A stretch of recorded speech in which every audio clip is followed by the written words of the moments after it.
ஓம் நமோ நாராயணாய. தாயார் திருவடிகளே சரணம், கிருஷ்ணா சரணம், ஆண்டாள் திருவடிகளே சரணம்.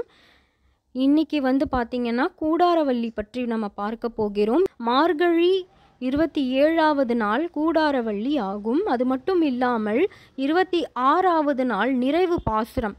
நோன்பு முடித்து விட்டு ஆண்டாள் மற்றும் ஆயர்குல பெண்கள் அவங்க எல்லாரும் நோன்பை முடித்து விடுகிறாங்க. பிறகு 27வது நாள் கூடாரவள்ளி அன்று ஆண்டாள் பெருமாளோடு இணைந்து விடுறாங்க.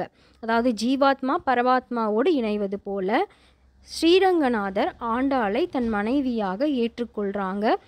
ஆண்டாள் அவங்களுடைய குலதெய்வமான கள்ளழகர்கிட்ட எனக்கு பெருமாள் கணவனாக வந்தால் 100 தடா அக்கார அடிசல் 100 தடா வெண்ணெய் செய்து வைப்பதாக வேண்டிக் கொள்கிறாங்க.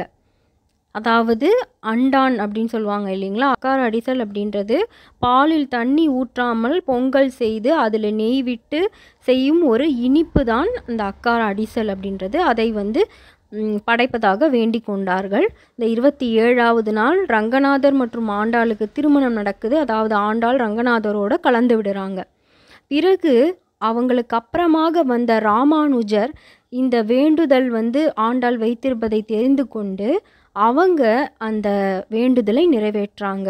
அப்படி நிறைவேற்றும் பொழுது ஸ்ரீவில்லிபுத்தூருக்கு ராமானுஜர் வராரு. அப்பொழுது மூல சன்னிதானத்தில் இருக்கக்கூடிய ஆண்டாள் உற்சவர் அண்ணா என்று அழைத்து கொண்டு அர்த்த மண்டபத்துக்கு வந்துடுறாங்க. உற்சவ மண்டபத்திற்கு வந்துடுறாங்க.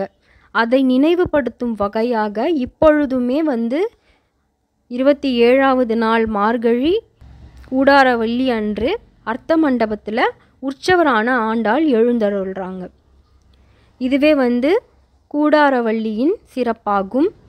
அது மட்டும் இல்லாமல் இந்த கூடாரவள்ளியின் பொழுது காலை பிரம்ம முகூர்த்தத்தில் எழுந்து வெளியே கோலம் போட்டு மஞ்சள் நீர் தெளித்து கோலம் போட்டு வாசலிலுமே நெய் தீபம் ஏற்றி வீட்டிற்குள்ளேயும் பெருமாள் மற்றும் லக்ஷ்மி தேவி இருந்தாங்கன்னா அவங்களுக்கு அபிஷேகம் நீங்கள் செய்யலாம். இல்லை படம் இருந்தால் படத்தை துடைத்து பொட்டு வைத்து விட்டு பால் அபிஷேகம் என்னென்ன அபிஷேகம் செய்ய முடியுமோ பால் நெய் தயிர் அந்த மாதிரி அபிஷேகங்கள் செய்துவிட்டு பெருமாளுக்கு துளசி சாத்திவிட்டு தாயாருக்கும் நீங்கள் தாமரை சாத்தலாம். அப்படி கிடைக்கவில்லை என்றால் நீங்கள் வாசனை மிகுந்த பூக்களை வைத்துவிட்டு அங்கேயும் நெய் தீபம் ஏற்றி இந்த சர்க்கரை பொங்கல் அக்கார அடிசல் செய்து வைத்து படைத்து வேண்டிக் கொள்ளலாம்.